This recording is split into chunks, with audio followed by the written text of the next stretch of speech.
Just so uncharacteristic for Denny Hamlin when you think about him and his career. Just Mr. Consistency, always up front, always in that shot like I was talking about. Crash, crash, crash, spin, miss and shift and blew the engine up. Just a lot of things that, again, are so uncharacteristic of the conversation of Denny Hamlin. But that can all be washed out right here with a win at his favorite home track in Richmond. 3 wins, 15 top fives here.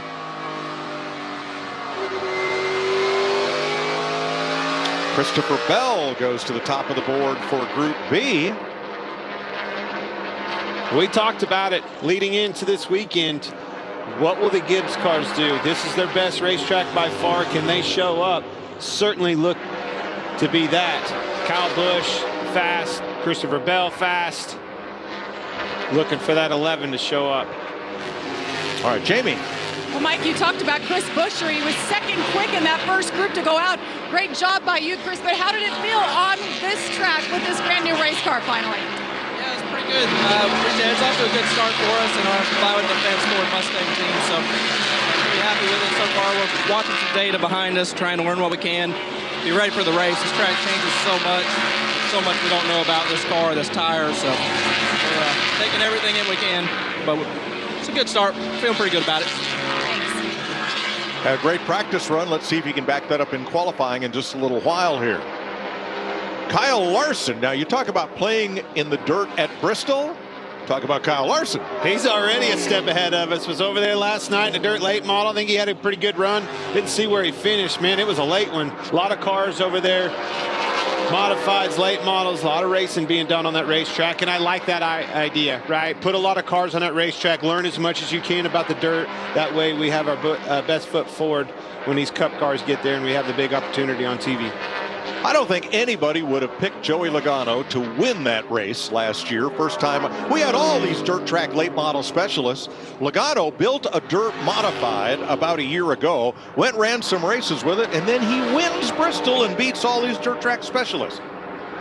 Sure did, and I don't think anybody, to your point, could have forecasted that. Nobody expected a guy with no background, in dirt racing to prevail and win that race, and he certainly proved us all wrong. Just shows you the champion that he is. It takes me back to Jimmy Johnson. We used to have the Prelude to the Dream at Tony Stewart's Eldora, and I put Jimmy Johnson in a car, and everybody's like, man, are you sure he's going to destroy your car? I'm like, not so sure about that, boys. You watch this. Went out and won the race, including beating me. Joey is going to run the truck race at Bristol on the dirt, and here is Chase Elliott. Already moving up the track a little bit. Seemed like he was loose getting into the corner, and that's something, again, going back to this race car, they're just light on their feet. You're slipping and sliding around. You can see him loose again, but I think to be a good on the long run and not have as much fall off as we saw maybe with a Blaney is you're going to have to be free, maybe give up some speed early, be good on that long run. And that long run is what? I say flat 15 on. New look, new sponsor for Chase. We want to welcome them, thank them for setting up that in-car camera deal for us. That energy drink category is competitive, and it's it's a much healthier version of that, and having a lot of success with it. It must work. If it's in that kid and he's out running as good as he is, maybe we need one, Mike. You bet. I hate to dwell on people that need to turn their season around, but Clint, we've got a long list of them, and it includes Kevin Harvick. Well, I think this car has just been the ultimate, call it an equalizer, call it a reset of our sport, changing of the guard, whatever you want to call it. But again, Kevin Harvick is certainly a part of that conversation. Been 53 wins since his last, and even a stage win, right?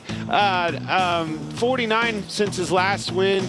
This is a guy that 2 years ago literally was dominating our sport. Yeah, 9 wins 2 years ago. That was the last that happened. Don't think he's not capable at a track. 3 wins, 15 top 5s, can get around this place.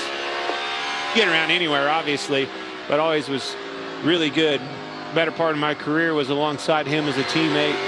We used to work well together at this racetrack.